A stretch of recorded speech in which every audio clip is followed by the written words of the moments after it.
Guys Vinod this side. तो ये होने वाली है आपकी DSSB 2026 की सीरीज है। आप लोगों को पता है, जो बच्चे नहीं है मैं उनके लिए एक बार दोबारा बता दूं। ये सीरीज अच्छे से करके जाना। DSSB आपका दास टू एग्जाम हो गया, अभी आपका एग्जाम है कोर्ट अटेंडेंट का। फिर MTS का एग्जाम है 2025 वाला, जो MTS है DSSB का, उसका असिस्टेंट सुपरिटेंडेंट हो गया। TGT हो गए, PGT हो गए। तो भैया ये आपके लिए रामबाण रहेगी सीरीज। और रामबाण एक वोकेबलरी की सीरीज भी हमने चला रखी है, वो जरूर देख लेना। कई बच्चों को कन्फ्यूजन है, DSSB वाले बच्चे कह रहे हैं सर ये तो SSC वाली हम क्यों देखें। अरे मेरे भाई, जब मैं बोल रहा हूँ देखने के लिए, देखो बात ही खत्म हो गई वहां पर। उसमें मैंने SSC DSSB सब कवर करा रखा है। देखो DSSB में क्या होता है, कुछ वोकैब अलग से आती है, जैसे प्रोवर्ब हो गए, कुछ ईडियम हो गए, कुछ एंटोनियम हो गए, वो मैं अलग से करवाऊंगा। मगर जो वन वर्ड है DSSB में, वो सारा SSC वाला आता है और कुछ अलग आता है, जो मैंने उस वीडियो में पूरा कवर करा रखा है। जब आप देखोगे तो वहां पे बोलूंगा भी बीच बीच में कि ये DSSB में पूछा गया, क्योंकि मैं दोनों पेपर सॉल्व करता हूँ, दोनों का टीचर ही हूँ भाई मैं, ठीक है। तो एक्सपीरियंस भी नाम की कोई चीज़ होती है, बस आप लोग देखो। और ये जो PYQ सीरीज आपकी हमेशा चलती रहेगी, हफ्ते में 3 वीडियोज आएंगी। और आपके अभी हम जो सॉल्व कर रहे हैं वो 2026 का पेपर है, बस ये वीडियो ध्यान से देख लो। चलो वीडियो को स्टार्ट करते हैं और ध्यान से चीज़ों को हम देखेंगे और करेंगे, ठीक है। तो पहला क्वेश्चन आप लोगों के आगे आता है, किस चीज़ का पहला क्वेश्चन है। Select the option that can be used as a one word आया है, one who studies the history and development of human societies. भाई अच्छे से पढ़ना। ये बंदा क्या करता है, हिस्ट्री पढ़ता है, किसकी स्टडी करता है, ह्यूमन सोसाइटी की, ठीक है, सोसाइटी की। और डेवलपमेंट कैसे हुआ ह्यूमन सोसाइटी के, उस बारे में पढ़ता है। तो ध्यान रखो, सोशियोलॉजिस्ट कौन होता है। सोशियोलॉजिस्ट ऐसा बंदा होता है, one who studies human society के बारे में। सोसाइटी की स्टडी कोई सोशियोलॉजिस्ट, सोशियोलॉजी कहते हैं, स्टडी ऑफ सोसाइटी। और वन हु जो पढ़ता है वो उस इंसान को सोशियोलॉजिस्ट कहते हैं। One who studies human society के बारे में। और क्या है, और आप बोलोगे सोशल बिहेवियर की, लोग कैसा बिहेव करते हैं इस सोसाइटी के बारे में, कल्चर के बारे में, ठीक है। और डेवलपमेंट कैसे हुई है इस कम्युनिटी की, ठीक है, उसके बारे में, डेवलपमेंट ऑफ कम्युनिटीज। तो ये आपका आंसर हो जाएगा क्या, आपका आंसर हो जाएगा sociologist is your correct answer. Geologist क्या होता है मेरे भाई, जियोलॉजिस्ट कौन है, जियोलॉजिस्ट वो है जो स्टडी करता है, वन हु स्टडीज रॉक्स के बारे में स्टडी करता है, अर्थ सरफेस के बारे में स्टडी करेगा, अर्थ के फिजिकल स्ट्रक्चर के बारे में स्टडी करेगा। अर्थ स्ट्रक्चर, ठीक है, अर्थ सरफेस और फिजिकल जो स्ट्रक्चर होगा अर्थ के, उसके बारे में जो स्टडी करता है उसे हम बोलते हैं जियोलॉजिस्ट। आर्कियोलॉजिस्ट कौन होता है, ये तो कई बार आया है, कल भी हमने हमारी वन वर्ड की सीरीज में ये कवर करा था कि आर्कियोलॉजिस्ट वो है वन हु स्टडीज क्या, एंशियंट, जो एंशियंट चीजें, एंशियंट सिविलाइजेशन की स्टडी करता है, ठीक है। कैसे स्टडी करेगा, जो भी पहले की जो बची हुई चीजें होंगी, चाहे आर्टिफैक्ट्स हों पहले के जो आर्टिफैक्ट्स, ARTIFACT, जो पहले की चीजें मिल जाए, पहले के कुछ बने हुए या कुछ पुराने फैक्ट मिल जाए, या फिर कुछ रिमेन्स हो, रिमेन्स मतलब यहाँ पे अवशेष मिल जाए, रेसिड्यू मिल जाए, RISUDE, तो उन चीज़ों के आधार पे जो स्टडी करते हैं एंशिएंट सिविलाइजेशन की, उसे आर्कियोलॉजिस्ट कहते हैं। ये भी आंसर नहीं होगा। साइकोलॉजिस्ट आपको पता है, जो human mind, human behaviour, mind से रिलेटेड जो सारा होता है, साइको से related, mind, lodges for study. तो ये आपका कवर हो गया, सोशियोलॉजिस्ट इज और करेक्ट आंसर। आगे बढ़ते हैं भाई, ध्यान से देखेंगे सारी चीज़ों को। बहुत अच्छा क्वेश्चन आ रखा है ये देखो। Marriage within a specific tribe, caste और सोशल ग्रुप। ये बंदे हैं, ये एक ही कास्ट में, एक ही ट्राइब में, एक ही ग्रुप में शादी करेंगे, ठीक है ना। इससे बाहर नहीं करेंगे। विद इन मतलब उसी के अंदर करेंगे। देखो एंडो, एंडो दिखाता है अंदर को, अंदर लिख देता हूँ अंदर। और एक्सो दिखाता है एग्जिट को, ये एंट्री है ये एग्जिट है, EXO, एक्सो इज बाहर, आउटसाइड, ठीक है। तो ये चीज मेरी ध्यान रखना कि marriage within specific tribe caste, जब जो उसी के अंदर करेगा, बाहर किसी से नहीं करेगा, उसी के अंदर करेगा, तो हम उसे क्या बोलते हैं। उससे पहले मैं कई बार बता चुका हूँ, GAMY, गैमी मतलब होता है मैरिज, ठीक है। मोनो एक रूट वर्ड है जिसका मतलब होता है सिंगल, और पॉली मतलब होता है बहुत ज्यादा, मैनी, ठीक है, मैनी बहुत ज्यादा। अब आ जाओ देखते हैं। मोनोगैमी मतलब गैमी इज मैरिज, तो monogamy is single marriage system, मतलब एक बंदे से जब आप शादी करो वो, तो सिंगल मैरिज सिस्टम को हम बोलते हैं क्या, मोनोगैमी। अब यहीं पर आ जाता बायगैमी, तो वो बाय मतलब क्या हो जाएगा, GANY, बाय मतलब टू। तो दो मैरिज सिस्टम की भाई, टू मैरिज सिस्टम मतलब दो लोगों से आप शादी कर सकते हो एक ही टाइम पे, ये हमारे यहाँ पे तो नहीं होता। और इसको आप ऐसे भी बोल सकते हो इजी भाषा में समझने के लिए कि मैरिज किसके साथ, एक ही बंदे के साथ, marriage with one person only, marriage with one person only. तो ये तो मोनोगामी हो गया। पॉली मतलब बहुत सारी मैरिज, पॉली का मतलब क्या है, मोर देन वन, ठीक है। हैविंग मतलब बहुत सारे, एक तरीके से ले लो, हैविंग मोर देन वन, एक से ज्यादा स्पाउस रखे हैं आपने। हैविंग मोर देन, ये तो प्रथा है, हो गई, सिस्टम हो गया, ये भी सिस्टम हो गया, ठीक है, ये सिस्टम हो गया। तो having more than one spouse, ये हमारे यहाँ पे तो बिल्कुल अलाउड नहीं है। पॉलीज, पॉली का मतलब होता है, ये भी आता है मैनी मैरिज सिस्टम भी आता है, तो वो भी ध्यान रखना। वन स्पाउस वाला भी आता है, वही मैंने बता दिया। स्पाउस मतलब है आपका पार्टनर, ठीक है। ये हस्बैंड है तो हस्बैंड के लिए जो उसकी वाइफ है वो स्पाउस हुआ, वाइफ के लिए हस्बैंड इज स्पाउस, ये भी ध्यान रखना। अब आपका आंसर हो जाएगा एंडोगैमी, गैमी जो कि अंदर उसी सर्कल के अंदर, ठीक है। एंडोगैमी क्या होता है ये भी ध्यान से देख लो। मैरिज, मैरिज यही लिखा, marriage within a specific group, या फिर आप इसे बोल सकते हो मैरिज, ठीक है। मैरिज कैसे, खिचड़ी ना पके इसलिए मैं खींच देता हूँ, marriage with the same group, with the same group, marriage with the same group. अच्छा, इसका अपोजिट क्या होगा, इसका अपोजिट क्या होगा, इसका अपोजिट होगा एक्सोगैमी। एक्सोगैमी क्या होता है, ध्यान से समझो। मैरिज अपने सर्कल से बाहर, marriage outside one's social group, अपने सोशल ग्रुप, अपने सर्कल से बाहर जब आप करोगे तो that is exogamy.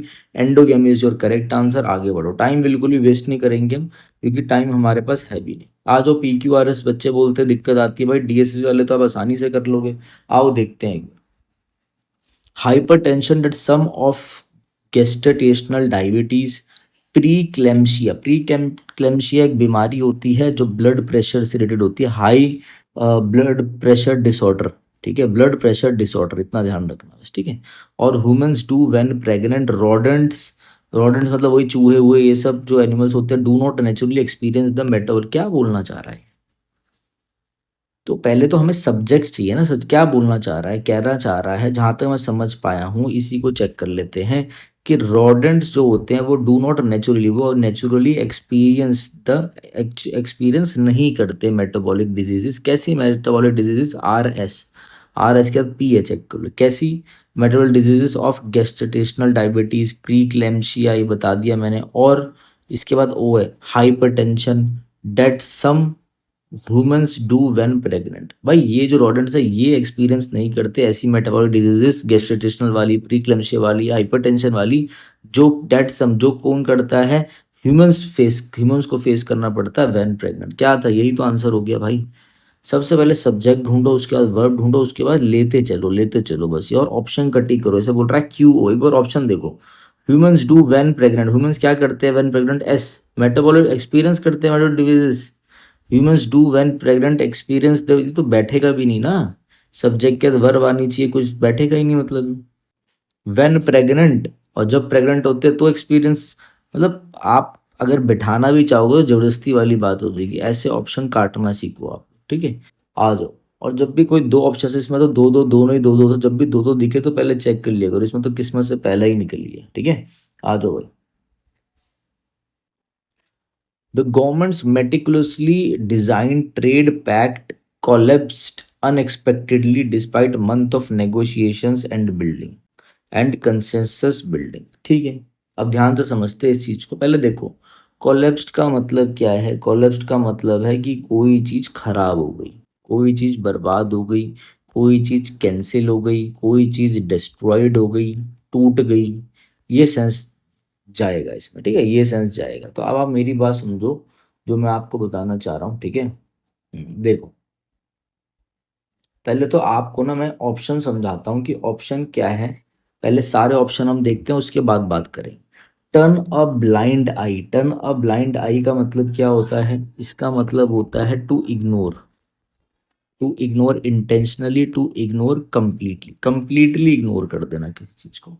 Hit the nail on the head का मतलब क्या है कि डू एग्जैक्टली, एक्यूरेट चीज, सही टाइम पे सही चीज करना, या राइट थिंग करना, राइट थिंग करना, ठीक है। डू एग्जैक्टली राइट थिंग, ठीक है। चेंज्ड हॉर्सेस मिड स्ट्रीम, ये भी बहुत अच्छा ध्यान रखना। इसका मतलब होता है आप एकदम से अपना प्लान बदल दो, to change plans midway में ही, और आप क्या कर दो, टू स्विच स्विच कर लो एकदम से अपना लीडर्स, अपने लीडर बदल लो, अपने प्लान बदल लो, एकदम से अपनी स्ट्रेटेजी बदल लो। ठीक है, ऑन गोइंग प्रोजेक्ट में जैसे मैं बताता हूँ आपको, एग्जांपल देता हूँ। कई बार हमारे साथ क्या होता है, कोई बच्चा, मैं ऐसे बैठा हूँ यहाँ पर, ये मैं बैठा हूँ और मुझे यहाँ पे कोई बच्चा दिख गया, समझ लो लाइब्रेरी में या इंस्टीट्यूट में, तो मैं उसको सोचता हूँ, मुझे पोटेंशियल दिख जाता है उस बच्चे का, हम बहुत टाइम से पढ़ा रहे हैं तो एक आइडिया लग जाता है। ठीक है, थोड़ा नेचर ही वैसा है, थोड़ा सा पता लग जाता है आगे का, तो मैं इस बच्चे को अपनी तरफ से बताने लग जाता हूँ, बेटा ऐसे करो ये करो, और ये बंदा करने भी लग जाता है। करने तो हम अपने दिमाग में रखते हैं कि 7 दिन इससे ये कराएंगे, फिर आगे के 14 दिन ये कराएंगे, फिर इससे 1.5 महीने बाद जब इसका पूरा अच्छे से रिवीजन कराएंगे, जब वो हो जाएगी उसके बाद हमने मॉक्स लगाने हैं और इसका रिजल्ट आएगा ही आएगा, समझना ये हमारी है। मगर उसके बीच में बच्चा ये करता है ये करता है, दोनों बच्चों को समझा रहा हूँ। तो ये बच्चा ये करता है ये करता है, और अचानक से ये बच्चे का मोरल डाउन हो जाता है, या उसको कोई तीसरा बंदा बोलता है भाई तू किसकी सुन रहा है, वो देख यूट्यूब पे क्या चल रहा है, वो देख ये क्या चल रहा है, और वो ये सब करने के बाद कहता है मेरा स्कोर नहीं बढ़ रहा, क्योंकि उसने मॉक्स तो प्रैक्टिस करे नहीं है, तभी तो रिजल्ट आएगा। और वो इतने में अपना चेंज कर देता है, या कोई लीडर बदलता है, कोई प्लान बदलता है। That is changed horses mid stream, ध्यान रखना जो मैं चीज समझा रहा हूँ। बीच बीच टाइम में ही जैसी मंजिल आने वाली थी, आपने अपना घोड़ा ही बदल दिया, अपना लीडर ही बदल दिया, जिस पे आप चढ़ के, जो आपको अपने ऊपर बिठा के आगे ले जा रहा था, और ये बंदा करता रहता, ये आगे निकल जाता। आई थिंक ये आपको आइडिया लग गया होगा बहुत अच्छा कि मैं क्या कहना चाहता था। ठीक है, अब देखो, वेंट पियर वेंट पियर शेप्ड का मतलब क्या होता है, इसका मतलब होता है कि टू फेल बैडली, बहुत ही अच्छे तरीके से बर्बाद हो जाना, फेल हो जाना, बहुत ही अच्छे तरीके से क्या होना, बर्बाद हो जाना। जैसे कि यहाँ पे बोला ना, कॉलेप्स्ड अनएक्सपेक्टली, मतलब विफल हो गया। ठीक है, द गवर्नमेंट मेटिकुलसली डिजाइन्ड, सरकार द्वारा बहुत सावधानी से तैयार किया गया क्या, ट्रेड पैक्ट, व्यापार समझौता। ठीक है, ट्रेड समझौता। ठीक है, कहीं डिस्पाइट मंथ्स ऑफ नेगोशिएशन और कंसेंसस बिल्डिंग, कई महीनों की बातचीत और कंसेंसस मतलब सहमति के बाद भी क्या हुआ, इतने प्रयासों के बाद वो एकदम अचानक से विफल हो गया, अचानक से बैड हो गया, एकदम फेल्ड हो गया कंप्लीटली। आ गई बात समझ में आप लोगों को? ठीक है, to fail badly, to fail unexpectedly, ये एड ऑन कर लेना, अच्छा क्वेश्चन है। ये नया क्वेश्चन है, फ्रंट पे रेशियो, ये एक ही बार देखा है मैंने, और ये नहीं देखा, ये भी ध्यान रखना। ठीक है, ये आपका करेक्ट आंसर होगा। डीएसबी कुछ ये है, डीएसबी ये क्वेश्चन, ये तो चली रही है आपकी सीरीज, मगर जो वन वर्ड मैं करा रहा हूँ वो जरूर देखते रहो, वहीं से आपका काम बनेगा सारा का सारा। ठीक है, आ जाओ मेरे भाई, यहाँ से देख लो, ये हमारा कोर्स है सुपर 100। इसमें जो मैं आप लोगों को डेली टारगेट दूं, ठीक है, वही आप लोगों ने करने हैं। इसमें आपका सारा reasoning PYQ course with PDFs, maths हो गया, और आपकी इंग्लिश, कंप्लीट इंग्लिश है, सब्जेक्ट ऑफ एग्रीमेंट तो कोई भी टॉपिक है, full English course, full Hindi course add on है, और जीके की पीडीएफ से जैसे जैसे मैं डेली टारगेट हम भेजें वैसे वैसे आपने करना है। और इस नंबर पे आपको अपना डेली टारगेट भेजना है। ये बैच का प्राइस 999 है, 2000 दिखा रहा होगा, उसके लिए आप सुपर 100 कूपन यूज कर सकते हो। ठीक है, चलो आगे आ जाओ। apparently Devan forgot to send the invitation to everyone। apparently का मतलब है obviously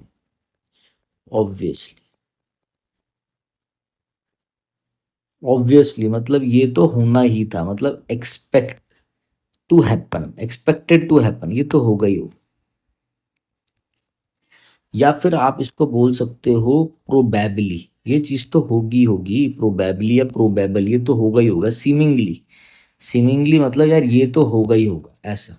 ठीक है, फॉर्चुनेटली मतलब सौभाग्य से, लकी, बाय लक, इसको हम बोल सकते हैं बाय, यहाँ पे हम सौभाग्य से रिलेटेड हम इसको बोल सकते हैं बाय गुड लक, सौभाग्य से। तो सौभाग्य से वो ये तो आएगा नहीं, सैडली नहीं, apparently they went forward to send, मतलब ऑब्वियसली नहीं। अब इसका हमें क्या बोलना, अनबिलीवली मतलब इस पर बिलीव ना कर पाओ, नहीं। अब इसमें क्या होगा, इसका आंसर ठीक इसका उल्टा होना चाहिए, प्रोबेबली का अपोजिट होता है इम्प्रोबेबली, एंटोनियम पूछा यही आंसर चले जाएगा। अब इम्प्रोबेबली का मतलब है जो चीज नहीं होनी चाहिए थी, ठीक है, जो unlikely to be true. Improbable, ठीक है, ये भी ध्यान रखना जो मैं भी आपको एक वर्ड, ये ना देखो ऐसे भी आ जाता है इम्प्रोबेबल, ठीक है, IMPROBABLE, इसका मतलब क्या है भाई, ये चीज जो है ना, इम एन, जैसे हम बोलूँ एन इम्प्रोबेबल एक्सप्लेनेशन, एक्सप्लेनेशन, ठीक है, मतलब ऐसा दिख रहा है कि यार ये चीज नहीं होना चाहिए था, ये सच नहीं है, ठीक है ना, ये होना ही नहीं, ऐसा नहीं होना चाहिए था, ठीक है, आपने ऐसा कुछ चीज कर दी जो नहीं अकर होनी चाहिए थी, ये चीज नहीं होनी चाहिए थी, unlikely to be true, unlikely to be happen, जैसे इस केस में ऐसा नहीं होना चाहिए था, तो प्रोबेबली आपका करेक्ट आंसर हो गया। आ जाओ। नॉवल इज एडमायर्ड, नॉवल जो है वो एडमायर्ड करी जाती है फॉर इट्स साइकोलॉजिकल प्रिसिशन, अपने साइकोलॉजिकल चीज के लिए भी, और and dash for its unflinching portrayal of, और फिर इसको भी दर्शाती है वो किसको, पोस्ट कॉलोनियल डिसइल्यूजनमेंट को। अब देखो क्या कहना चाह रहा है, वो कह रहा है ये जो नॉवल है ये अपने साइकोलॉजिकल प्रिसिशन के लिए तो, साइकोलॉजिकल प्रिसाइजन के लिए तो जानी जाती ही है, ये इसके लिए भी जानी जाती है अपने पोस्ट कॉलोनियल डिसइल्यूजनमेंट को। अब बच्चे क्या है, बच्चे इस चीज को समझ चुके होंगे, आप लोग भी पढ़ के समझ चुके होंगे कि भाई इस सिर्फ इस चीज के लिए ही वो मशहूर नहीं है, जानी जाती है, इस चीज के लिए भी जानी जाती है। अब इसके लिए हम यूज करते हैं आपके नॉट ओनली बट ऑल्सो, जब आपको दो चीजें दिखानी हो कि भाई दोनों चीजें पॉजिटिव दिखा रहे हो, कि सिर्फ इस चीज के लिए ही नहीं बेनिफिट दिखा रहे हो, भाई इस चीज के लिए जानी जाती, तो यहाँ पे हम यूज करते हैं नॉट ओनली बट ऑल्सो। और ऑप्शन भी देख लेते हैं, इस एडमायर्ड बोथ, इसके लिए जानी जाती है बोथ, और फिर लास्ट में कह रहा है और फॉर, नहीं ये ऐसे जब भी आपको दो चीजों के बारे में बोलना हो बोथ लगा सकते हो, मगर आपको किसी पॉजिटिव या किसी ऐसी चीज को दर्शाना हो कि भाई सिर्फ इसी के लिए नहीं, इसके लिए भी जानी जाती है, तो आप वहां पर नॉट ओनली बट ऑल्सो का यूज करोगे, ये चीज ध्यान रखना। नीदर का मतलब है ना तो ये, नीदर का मतलब और ये भी नहीं, ऐसा नहीं होगा। वेदर इज फॉर चॉइस, तो ये तो आपके होंगे नहीं। जो जो क्वेश्चन छोटे हैं और जिन क्वेश्चनों में कम टाइम लगेगा वो मैं आप लोगों के आगे और जल्दी सॉल्व करके आगे बढ़ेंगे उससे, ठीक है। जरूरी नहीं कि क्वेश्चन मुश्किल लिखा हो तो हमारा क्वेश्चन गलत हो जाए, ये मत सोचना, ठीक है ना, ऐसा जरूरी नहीं है। आ जाओ भाई आगे देखते हैं क्या कह रहा है ये कह रहा है Shivani always reads the instruction beforehand to make sure everything go smoothly. Synonym बताना है बिफोर हैंड का, बिफोर हैंड का मतलब होता है इन एडवांस, बिफोर हैंड का मतलब होता है इन एडवांस, मतलब आप जब कोई चीज पहले से कर लो, आप कोई चीज पहले मतलब, ठीक है, टाइम से पहले आप करके जा रहे हो, जैसे भाई मैं क्लास देने से पहले अपना होमवर्क करके जाता हूँ, होमवर्क तो बिफोर हैंड है वो, ठीक है, मतलब अर्ली अर्ली। फॉर्मली मतलब क्या होता है, कोई जैसे कि समझ लो कि मैं बोलूँ Ram and Shyam, full stop, और यहाँ मैं बोलूँ the former one is handsome, मैं ऐसे बोलूँ तो फॉर्मरली का मतलब होता है प्रीवियस वाला, पहले वाला, तो यहाँ पर इसका मतलब हो जाएगा राम की बात हो रही है, ठीक है। अब यहाँ पे फॉर्मली प्रीवियसली तो हमें कुछ बात है नहीं, हम तो अर्ली का सेंस देना चाह रहे हैं, अर्ली आपका आंसर हो गया, ठीक है। और फाइनली का मतलब क्या है, वेल, कोई भी काम आप फाइनली करो मतलब बहुत अच्छे तरीके से करो। और फर्स्ट हैंड का मतलब होता है something from direct first experience, जैसे कि किसी ने कोई डायरेक्ट, जैसे कोई कार ली, किसी ने, इस बंदे ने कार ली डायरेक्ट सुजुकी की सीधा शोरूम से, तो इसको फर्स्ट हैंड एक्सपीरियंस मिलेगा। फिर जब हम जैसा स्ट्रगलर इससे गाड़ी लेगा तो उसे सेकंड हैंड वाला मिलेगा। अब समझ गया ना, ये वो फर्स्ट हैंड है। तो अर्ली इज करेक्ट आंसर, कुछ पढ़ना कुछ समझने की जरूरत, भाई तो स्कोरिंग है भाई, ऐसे आ जाए तो मजा आ जाए। There was something mysterious, mysterious की स्पेलिंग गलत है, करेक्ट स्पेलिंग बतानी थी, मिस्टीरियस की स्पेलिंग होती है, काफी बार एग्जाम में आ चुका है, MYSTERIOUS, मिस्टीरियस मतलब रहस्यमयी, ठीक है, कोई चीज जो बहुत ज्यादा स्ट्रेंज हो, something strange and difficult to explain, रहस्यमयी चीजें डिफिकल्ट टू एक्सप्लेन, ठीक है। ये कुछ मैं जो आपको चीज़ें बीच बीच में बताता रहता हूँ ना, ये चीज़ें ध्यान रखना। जैसे मिस्टीरियस के लिए मैंने बोला अ मिस्टीरियस अजीब तरीके की भाई साउंड आ रही थी, कोई रहस्यमय। अ mysterious sound came from the forest, from the forest, ठीक है, ये भी ध्यान रखना। फ्रॉम द फॉरेस्ट, रेस्ट कहाँ से, रेस्ट तो मेरे को चाहिए, ठीक है। फॉरेस्ट आ जाओ। एक बार ना इसका भी एक एग्जांपल देख लें हम। फर्स्ट ये बिफोर हैंड का, जैसे मैंने बोला ना अर्ली, पहले, टाइम से पहले। जैसे मैं बोलूँ यार मुझे ना पहले बता देना इस चीज़ के बारे में, please inform me before hand. अब समझे बात को, कि प्लीज़ इन्फॉर्म मी अर्ली, ठीक है। आपको यार जो मैं इंग्लिश करा रहा हूँ आप बस ये करते रहो। DSSB की इंग्लिश के लिए आप भूल जाओ, ठीक है। कोई दिक्कत वाली बात नहीं है, जो मैं जितना करा रहा हूँ बस उतना कर लो, ठीक है। अगर उससे ज़्यादा आ गया या उससे ज़्यादा आ जाए तो मुझे ज़रूर ज़रूर आकर बताना। अगर आप शिद्दत से, अगर जैसे मैं अपना काम ईमानदारी के साथ, मैं हमेशा बोलता हूँ, और ऑनेस्टी के साथ कर रहा हूँ, अगर आप ऑनेस्टी के साथ ये वीडियो पढ़ोगे और अपनी नोट मेकिंग करोगे, ये नहीं कि ऐसे तो बहुत आसान है, ऐसा नहीं, जो मैं बता रहा हूँ करोगे तो आपके 40 में से 40 हैं। TGT PGT PRT VRM में आपके 20 में से 20 है, कोई नहीं रोक सकता, और मेरे हमारे स्टूडेंट्स के आते भी हैं, ठीक है। आ जाओ। नेक्स्ट है बाय 2023, इंच बाय दो ensure that all youth and dash substantial proportion of adults both man and women achieve literacy and numeracy, ठीक है। अब 2030 तक जो क्या है, ये इंश्योर किया जाता है कि जो यूथ है और भाई जो एडल्ट्स हैं, ठीक है ना। सब्सटेंशियल का मतलब क्या होता है, सब्सटेंशियल का मतलब है एक लार्ज, लार्ज नंबर, ज़्यादा इन क्वांटिटी। अडल्ट्स है, अडल्ट्स में कौन है, दोनों मैन एंड वुमन, वो अचीव कर लेंगे क्या, लिटरेसी और न्यूमरेसी, ठीक है।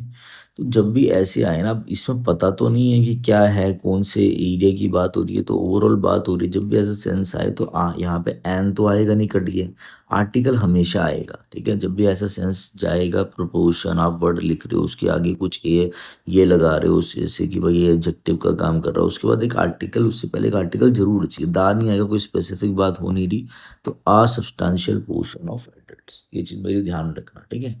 जहां भी आपको सिंगुलर काउंटेबल नाउन दिखेगा वहां मेरे भाई आर्टिकल आएगा ही आएगा। जैसे मैंने बताया था ना, वे, आर्टिकल आएगा ही आएगा, ठीक है। ये चीजें मेरी ध्यान रखना जो मैं आपको समझा रहा हूं। अच्छा, वर्ल्ड, जब भी वर्ड लिखा हो वर्ल्ड तो उससे पहले दा आएगा, और ट्रुथ जब भी लिखा हो तो उससे पहले दा आएगा। इसका फ्रेज ऐसा रहता है, स्पीक द ट्रूथ, ये भी ध्यान रखना, एग्जाम में कई बार आता है, ठीक है। आ जाओ। The rain seemed to be streaming down more heavily than ever, and everybody in the station wore red and glistening. Correct spelling बतानी, glistening, glistening का मतलब स्पेलिंग होती है GLISTENING, glistening। glistening मतलब होता है कोई भी चीज जो चमक रही हो, ठीक है। शाइनिंग विद अ स्पार्कलिंग, और थोड़ी सी वेट हो, स्पार्कलिंग वेट लुक। वेट, जैसे कि आप देखते हो ना जब बारिश होती है तो ये पेड़ है, अरे यार मेरा तो इंसान भी सेम है, पेड़ भी सेम है, ठीक है। नहीं, ऐसे बनाया था ना बचपन में, वो क्रिसमस ट्री बनाते थे, ऐसे ऐसे ऐसे ऐसे करते जाओ, यूं करके ऐसे ऐसे ऐसे, चलो पेड़ बना दिए तो अलग ही बन गया। समझ लो इस पेड़ की पत्तियां भी, फिर इंसान बन जाता है। इस पेड़ की पत्तियां पत्तियां हैं, ठीक है, ये पेड़ की लीफ है, ऐसे लीफ निकल रही है, ठीक है, लीफ है, मतलब ये कोई जंगल का पेड़ है। अब इसमें जब बारिश होती है तो पेड़ की पत्तियां गीली हो जाती हैं, तो फिर वो ग्लिजनिंग करती है, थोड़ा चमकती है, वो shining with sparkling wet look. जैसे मैं बोलूँ the leaves were glistening, were ग्लिजनिंग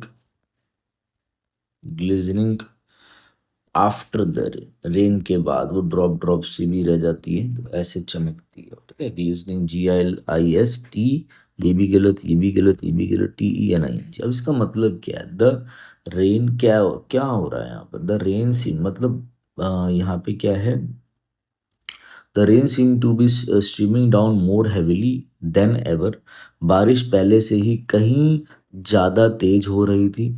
and everybody in the station वो रेड, एंड स्टेशन पर मौजूद सभी लोग, हर कोई क्या पहन रखा था, हर कोई, एंड ग्लिजनिंग वाटर, हर कोई गीले और चमकते हुए वाटर प्रूफ कपड़े पहने हुए था। ये है, ठीक है। आ जाओ। Beneath the starry night sky, ठीक है। ये भी तो पहले है आपका beneath the starry night sky. आगे अ सेंस ऑफ वंडर, ए है अ sense of wonder, be the vastness of and contemplation, नहीं नहीं नहीं नहीं नहीं, ये तो नहीं होगा। यहाँ पे लिखता हूँ मैं, beneath the starry night sky, the vastness, the vastness of the universe evoked a sense of wonder and contemplation. ये वंडर एंड कंप्लेशन साथ में आएगा, चलो तो समझाता हूँ। ये आपको द वास्टनेस किसकी, यूनिवर्स की। बी डी तो बैठेंगे बैठेंगे, बी डी देखो। अब देखो वो कहना क्या चाह रहा है, ये बात ध्यान से समझो, ठीक है। Beneath the starry night sky, beneath मतलब क्या है, पहले तो यहाँ पर इसको समझ लो, पैसेज पढ़ा रहा हूँ ऐसे तोड़ता हूँ। बीनीथ का मतलब होता है अंडर, नीचे। बीनीथ का मतलब होता है नीचे, ठीक है, नीचे। तो beneath the starry night sky, स्टेरी night sky का मतलब क्या है, तारों भरे रात के नीचे, ठीक है। जो ऐसी ऐसी नाइट जो तारों से भरी हुई है। वास्टनेस मतलब है ग्रेटनेस, वास्टनेस मतलब विशालता, ग्रेटनेस, ग्रेटनेस, ठीक है। और क्या है, कंटेम्पलेशन, आपको पता होगा कंटेम्पलेशन मतलब होता है कुछ सोचना, ठीक है, चिंतन करना। यूनिवर्स आपको पता है, इवोक मतलब जगाया गया, उत्पन्न होना, जगाया गया, ठीक है। आ जाना, आ जाओ इसको पढ़ते हैं। Beneath the starry night sky, स्टेरी night sky के आगे क्या है, the vastness, the vastness of, किसकी वास्टनेस, किसकी विशालता, ठीक है। तारों भरी रात के नीचे यूनिवर्स की, ब्रह्मांड की विशालता, ठीक है ना, ब्रह्मांड की vastness, the vastness of the universe. उस वो क्या करता है, वो इवोक करता है, वो उत्पन्न करता है क्या, इवोक। बस देखो बी डी किधर है, बी डी, ठीक है। बी डी, बी डी, ये रहा बी डी, यही आपका आंसर है, B D A C. The vastness of universe evoked a sense of wonder, B D A C and contemplation. आ जाओ भाई पूरा लिख के समझाता हूँ। The vastness of the universe evoked क्या करता है, अ सेंस ऑफ वंडर। इस तरीके से भी मैंने आपको समझा दिया। देखो मैं तो अपना टाइम ले सकता हूँ समझाने के लिए, आप लोगों ने उधर ज़्यादा नहीं लेना है, ऐसे समझ के जाओ, ठीक है। तो अब क्या कह रहा है, तारों भरी रात के नीचे, आकाश के नीचे, ठीक है, यूनिवर्स की जो विशालता थी, ब्रह्मांड की जो विशालता ने इवोक करा, क्या उत्पन्न किया, अ सेंस ऑफ, ठीक है, अ सेंस ऑफ वंडर मतलब चौंक जाना, आश्चर्य, अ सेंस ऑफ वंडर। और अपना यह है चिंतन की भावना को, देखो इसको और तोड़ो, वंडर मतलब चौंक जाना, आश्चर्य और चिंतन की भावना को उत्पन्न किया। वाह क्या लाइन है, वाह, ठीक है, ये मतलब है इसका। आगे बात सुन, चलो आगे बढ़ते हैं। वीडियो अच्छी लग रही हो तो मेरे भाई लाइक जरूर कर देना। देखो वो कैप की सीरीज तो आपकी चली रही है, डी ट्रिपल एस बी की आपकी जो ये पी वाई क्यू सीरीज है, ये बंद नहीं होगी, ये चलती रहेगी। और इसको मैं ज़्यादा ज़्यादा कर दूंगा, जैसी आपकी 15 मई जाएगी उसके बाद मैं और ज़्यादा ज़्यादा कर दूंगा उसको, ठीक है। आ जाओ। Mrs Mary remarked, everyone said the new cafe was cat's meow. क्या मतलब होता है भाई कैट्स म्यू का, बहुत अच्छा वर्ड है, इंपॉर्टेंट वर्ड है, ठीक है। अब यहाँ पे एसएससी वाले बच्चे क्या है, मात खा सकते हैं। कैट्स म्यू, कैट्स म्याऊं कर रही, कैट्स म्यू का मतलब है एकदम फैशनेबल कोई चीज, बहुत ही ज़्यादा फैशनेबल हो, बहुत ही ज़्यादा क्या हो, एक्सीलेंट हो, बहुत बढ़िया, बहुत ही ज़्यादा क्या हो, आउटस्टैंडिंग, ठीक है। अब यहाँ पे अनएक्सपेक्टेड कोई चीज बिना उसके हो जाए, ड्रामेटिक नहीं, लकी नहीं, excellent is your correct answer. Everyone said the new cafe was excellent and it's grand opening the pastry were perfect. सब कुछ बढ़िया था, सब कुछ परफेक्ट था, सब कुछ आउटस्टैंडिंग, ठीक है। आ जाओ। After decades of reform, education remains instrument of power. जब भी नाउन के साथ आपको ऐसा दिखे ना, नाउन के साथ ऑफ के साथ फिर नाउन आ जाए, तो समझ जाना यहाँ पे आर्टिकल आएगा। बट देख लेना कौन सा आर्टिकल आएगा, कैसे आएगा। अगर स्पेसिफिक दिखे कि ऐसा कुछ हो कि इस पैटर्न से ये जो नाउन है स्पेसिफिक बन रहा है, ठीक है, या इनकी वजह से क्या हो रहा है, पहले देख लेना। अगर जनरल सेंस की बात है तो ए आएगा, वैसे द आएगा, ठीक है, ये चीज ध्यान रखना। आ जाओ।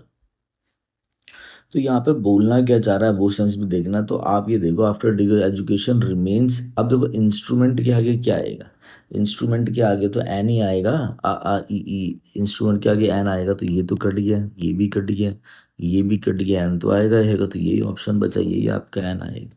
मेरी बात ध्यान से समझना, तो मैं बता रहा हूँ, an instrument of power disguised as किसका, अब यहाँ पे तो आ नहीं सकता, as a promise of equality. ठीक है, ये चीज ध्यान रखना।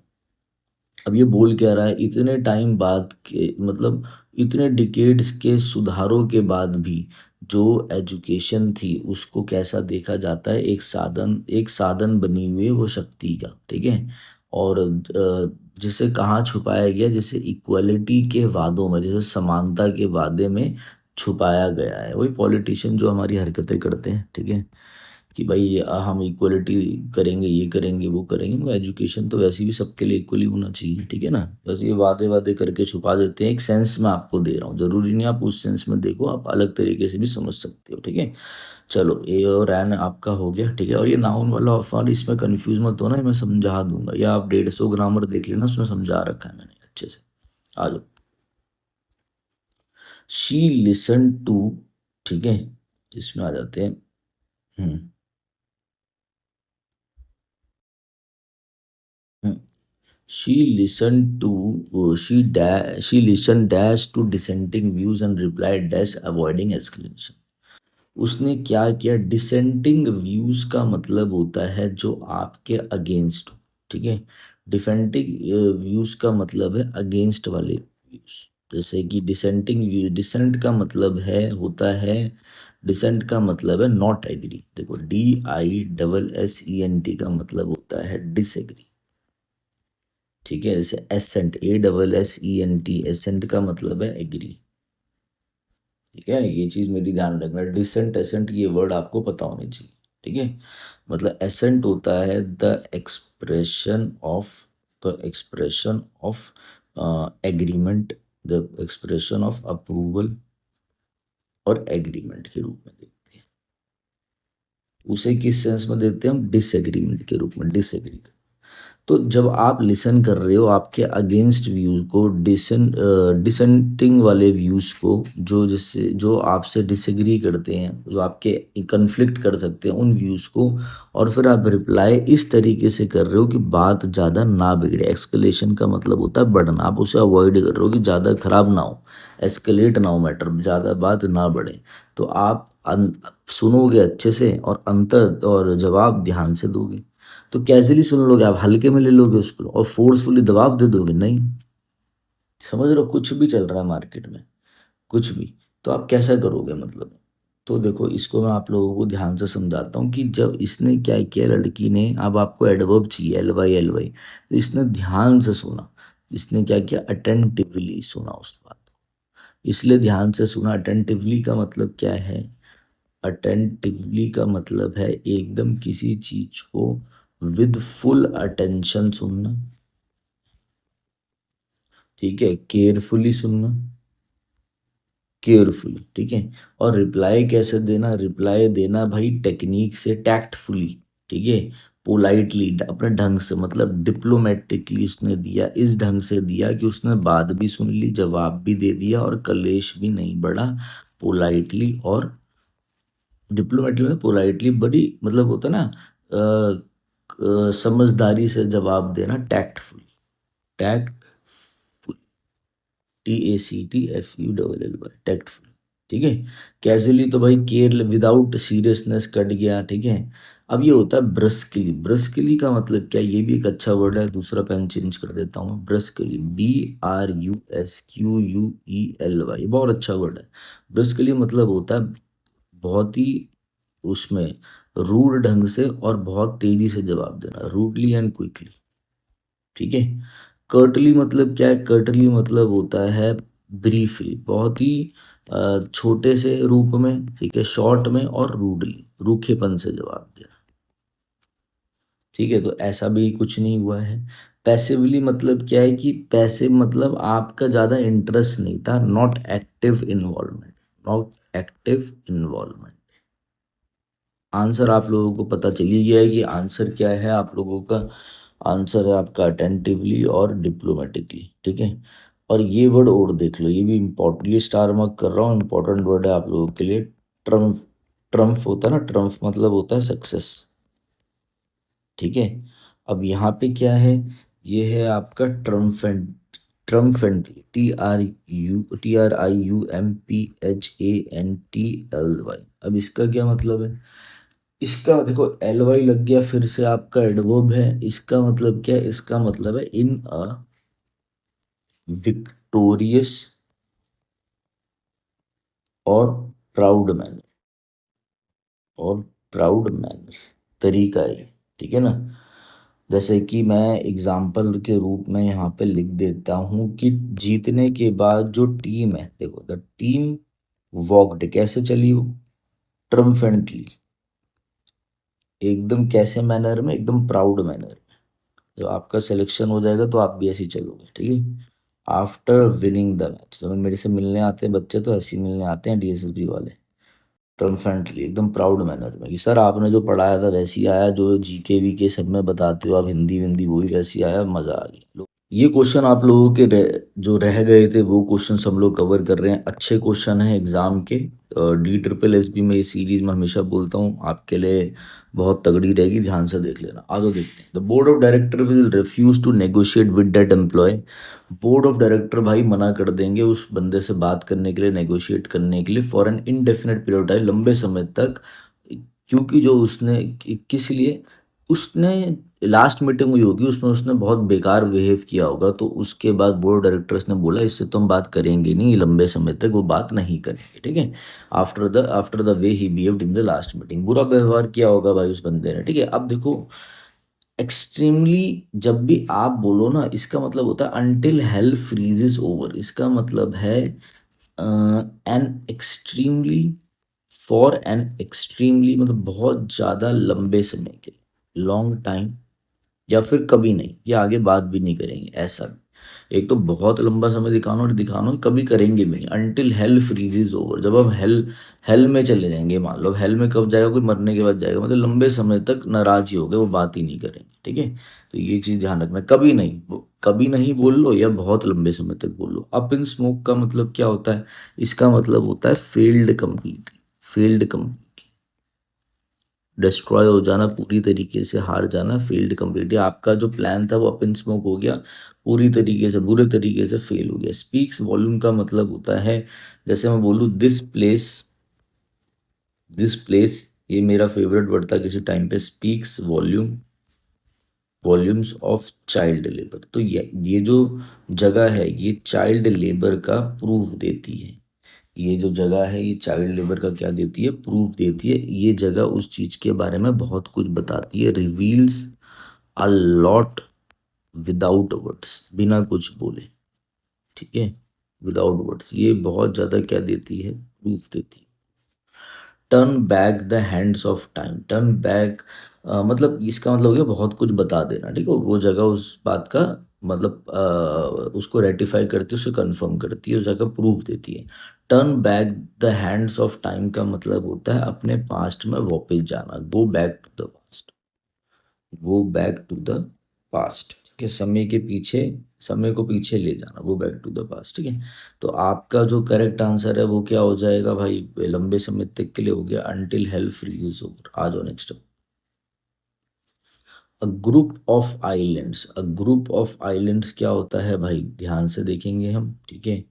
तो ये होता है आपका आर्कीपेलॉजी, आर्कीपेलॉजी, थोड़ी प्रोनाउंसिएशन मेरी अलग हो सकती है, ठीक है, वर्ड भी पता नहीं कहाँ कहाँ से लेके आती है, DSSB भी अलग ही अलग लेके जाती है। आर्कियोलॉजी क्या होता है, ग्रुप ऑफ आइलैंड्स होते हैं, ठीक है। और भाई पेनिनसुला क्या होता है, एक लैंड है जो वाटर से घिरी हुई हो, तीनों तरफ से, तीनों तरफ से इधर पानी ही पानी हो, घिरी हुई हो, ठीक है, जैसे कोई लैंड है तो इधर पानी हो, इधर पानी, इधर हर जगह से, तो लैंड सराउंडेड। ये जो देखो, ये जो बच्चे यूपीएससी तैयारी कर रहे हैं उसके लिए नहीं, ये मैं आप लोगों के लिए समझाता हूँ इतने शॉर्ट में चीज़ें, ठीक है। लैंड सराउंडेड बाय वाटर, मगर तीनों साइड से, on three sides, on three sides, ठीक है। अब ये आइल्ड क्या है, आइल्ड, ठीक है, तो ये है आपका वेरी, बहुत ही छोटा जो आइलैंड, वेरी स्मॉल आइलैंड, ठीक है। और आर्कियोलॉजी मैंने बताई दिया आपको। फ्लीट क्या होता है? फ्लीट मोस्ट इंपॉर्टेंट है, एग्जाम में आता है, इंपॉर्टेंट मार्क कर लेना। इसका मतलब होता है ग्रुप ऑफ शिप्स। शिप्स के ग्रुप को हम बोलते हैं, एग्जाम में काफी बार। Archaeology is your correct answer. आ जाओ भाई आगे बढ़े। Servants to the lodge made the banker went sure of the flight of his prisoners at once with servants of the made O Q. अगर ओ क्यू भी देखूं मैं, O के बाद Q, sure of the flight, made sure of the flight of his prisoner. Servants देखेंगे क्या कहना चाह रहा है? नहीं, द बैंकर वेंट। देखो आप ना पहले इस बात को समझो, एट वंस, ये ना ये ना एक फ्रेज है, go at once. Go at once मतलब होता है हरी में, तुरंत, इमीजिएटली चेक करना, बिना किसी देरी के कुछ चेक करना। अब समझो इस बात। The banker went at once with the, किसके साथ गया होगा? अपने सर्वेंट्स के साथ लॉज पर, ठीक है। बैंकर सीधा अपने सर्वेंट्स के साथ लॉन्च पर गया, और and made sure of the flight of his prisoner, और ये कंफर्म करा, श्योर ऑफ द फ्लाइट, ये कंफर्म करा, श्योर करा कि जो उसका प्रिजनर है वो भाग चुका है, ठीक है। बैंकर तुरंत नौकरों के साथ लॉन्च गया, ठीक है, लॉन्च गया, और उसने लॉन्च नहीं लॉन्च किया, और अपने कैदी के भाग जाने की उसने क्या करा, उस चीज को कंफर्म करा, ठीक है। ये P R O Q, P R O Q, sense, sense बहुत जरूरी है। यहां से चेक करोगे तो P, the banker went, Q, made the banker went sure of the flight of the, मतलब क्या बैंकर, फिर ये कहाँ जाएंगे सारे, ये भी कट गया। आर क्या, आर एट वंस में दी तो वैसे ही कट गया, ये दो बचे, तो ये ऐसे ध्यान रखो, ठीक है। ये चीजें पहले लगाया करो कटिंग पहले एग्जाम में। आ जाओ, मैं आपको समझा ऐसे रहा हूँ कि आपको चीजें और क्लियर हो, आपकी बुद्धि खुले, ठीक है। आपको मतलब आप समझदार बनो, आप प्रूडेंट बनो, प्रूडेंट बनो, सैगशियस बनो, SAGACIOUS, साग खाया करो, दिमाग बढ़ाया करो, सैगशियस बुद्धिमान। Many people died as incessant. Incessant का मतलब क्या है? बिना रुके। इंसेसेंट मतलब क्या होता है? इंसेसेंट मतलब होता है कॉन्टिन्यूस। कोई भी चीज जो क्या हो, कॉन्टिन्यूस हो, विदाउट स्टॉपिंग, कॉन्टिन्यूस और विदाउट स्टॉपिंग, बिना स्टॉप, लगातार, निरंतर, ठीक है। टेंजिबल मतलब टचेबल, जिसे आप छू सको, ठीक है। आपको अपोजिट बताना है, इसका अपोजिट क्या होगा? टोरेंशियल मतलब कोई चीज जो बहुत ज्यादा हैवी हो, टेरेस्ट्रियल नहीं है, टोरेंशियल हैवी हो। परपेचुअल का मतलब होता है हमेशा, ये हम कई बार कर चुके हैं। एटर्नल वर्ड ध्यान रखो, ठीक है। परमानेंट कोई चीज बड़े लंबे समय तक रहे, परमानेंट है, PERMANENT। Ever lasting, ever lasting, ठीक है, ये चीज ध्यान रखना। तो स्पोरेडिक, स्पोरेडिक मतलब होता है कोई चीज जो रेगुलर ना हो, नॉट रेगुलर, ऐसे देख लो, मैं आपको बताता हूँ। और रुक रुक के हो, ओकेजनली हो रही है, ओकेजनल तरीके से हो रही है, ठीक है। चलो एक काम करते हैं हम ना, स्पोरेडिक के और वर्ड्स में आप लोगों को पढ़ा देता हूँ जो इम्पोर्टेंट है। जैसे कि इनफ्रीक्वेंट हो गया, इनफ्रीक्वेंट, भाई रुक रुक के, इनफ्रीक्वेंट हो गया, ठीक है। और कोई चीज इंटरमिटेंट है, INTRIMITENT, मतलब रुक रुक के हो रही है बार बार। ये चीज ऑन एंड ऑफ चलता जा रहा है, ये फ्रेज ध्यान रखना, ऑन एंड ऑफ, कभी ऑन होती है, कभी बंद हो जाती है। स्पैस्मोडिक है, देखो यहाँ से हटा के मैं इसमें ब्लू पेन से लिख रहा हूँ, स्पैस्मोडिक, SPASMODIC। ये देखो, इतना तो आप लोगों को एडजस्ट करना होगा, जो पढ़ने वाला बच्चा है वो कर लेगा। स्पैस्मोडिक का मतलब होता है इररेगुलर, ये जो चीजें हैं ना ये इररेगुलर है, ठीक है, इररेगुलर। तो सारे वर्ड जो इंपॉर्टेंट इंपॉर्टेंट रहते हैं, स्पोरेडिक वाले, स्पैस्मोडिक, ये सब मैंने आप लोगों को बता दिया, ठीक है। अब एक बार जब ये आया ही है, ग्रीन पेन देखें इस बार चलाकर, ग्रीन पेन कहते तो इस परपेचुअल वाले को भी देख लो भाई। तो इसमें क्या हो गया? एटर्नल बहुत अच्छा वर्ड है, एवरलास्टिंग है, परमानेंट है, कोई चीज मतलब चलती जा रही है, कोई चीज मतलब क्या है, रुक नहीं सकती, बाउंडलेस, ये चीज चलती ही जाएगी, टाइमलेस है, टाइमलेस, अनंत। लंबे समय तक, कंटिन्यूअल है, चलती जाएगी, ठीक है। ये चीज़ें आपने ध्यान रखनी है। एक और ध्यान रखना जो मैं आपको बता रहा हूँ, सेम्फी, ओ सॉरी, SEMPITERN, सेम्पिटर्नल। सेम्पिटर्नल का मतलब होता है एवरलास्टिंग चीज, जो कभी ना रुके। ये वर्ड शायद नया हो सकता है, नोट कर लेना। एसएससी वाला बच्चा अगर कोई देख रहा हो बेटा, ये नोट कर लेना, ये आ सकता है आपके पेपर में, ठीक है। ये एक बार डीएसबी ने पूछा है बस, ठीक है। वो भी दास वाले एग्जाम में पूछा था डीएसबी, चलो ये भी ध्यान रखना। आंसर आप लोगों को क्या हो गया? आंसर आप लोगों का हो गया है स्पोरेडिक इरेगुलर। आपको अपोजिट वर्ड बताना था। आ जाओ, लास्ट क्वेश्चन है, लास्ट क्वेश्चन ध्यान से देख लो। A strict disciplinary who demands absolute obedience, ठीक है। इसे एब्सोल्यूट ओबीडियंस चाहिए है कि लोग इसकी बात माने ही माने, ठीक है। तो इसमें क्या होता है, देखो जी लॉट क्या होता है। जी लॉट है एक कट्टर कट्टर आदमी, फैनेटिक, कट्टर आदमी, ठीक है ना। फैनेटिक, डिवोटेड, किसी पर्टिकुलर चीज को डिवोटेड हो। पेडांट मतलब कौन होता है? जो शो ऑफ करे, जो शो ऑफ करे। और ये बंदा जो है ना, एक्सेसिव अपना इंटरेस्ट दिखाता है छोटी छोटी बातों पे, एक्सेसिव कंसर्न फॉर रूल्स, पुरानी चीजों को लेकर, और ट्रिवियल इश्यूज, ट्रिवियल इश्यूज, ठीक है। TRIVIAL, ट्रिवियल इश्यूज, और विद स्मॉल डिटेल्स। और फिर दिखावा भी करता है अपनी एकेडमिक नॉलेज का, तो बंदे चिढ़ ही जाते हैं इससे। कन्फॉर्मिस्ट कौन है? जो मानता है, जो फॉलो करता है, वन हु फॉलोज, जो भी चीजें चलती आ रही हैं, परंपराओं का जो पालन करता है, एक्सेप्टेड कस्टम्स और, ठीक है। मार्टिनेंट क्या होता है? मार्टिनेंट क्या होता है? मार्टिनेंट होता है कठोर अनुशासन वाला बंदा, ठीक है। अ strict disciplinary who demands absolute obedience. जैसे कि मार्टिनेंट का मतलब, मैं जैसे बोलूँ द कोच, मैं आपका, चलो मैं गुरु हूं, तो ऐसे मान लो the guru was known was known as Marty. आप लोगों के साथ तो हम तब भी मजाक कर लेते हैं, ऑफलाइन सेंटर में तो हमें स्ट्रिक्ट ही रहना पड़ता है, ठीक है। उसमें हमारी भी मजबूरी है और होना भी चाहिए। देखो, बिना स्ट्रिक्टनेस के, बिना डिसिप्लिन के गुरु कुछ नहीं होता, ठीक है। ऑफिस स्ट्रिक्ट डिसिप्लिन, ये जो मैं थोड़ा बहुत बातें कर रहा हूँ आपके साथ, वो इसलिए कर रहा हूँ क्योंकि ये एंटरटेनिंग होनी चाहिए क्लास, वरना बोरिंग हो जाएगी, ठीक है। The guru was known as Martin and because of his strict discipline की वजह से उसे मार्टिन बोला जाता था। जो बंदा बोलता है भाई जैसा मैं बोलूँ वैसा करना, और स्ट्रिक्ट रहेगा एकदम, ठीक है।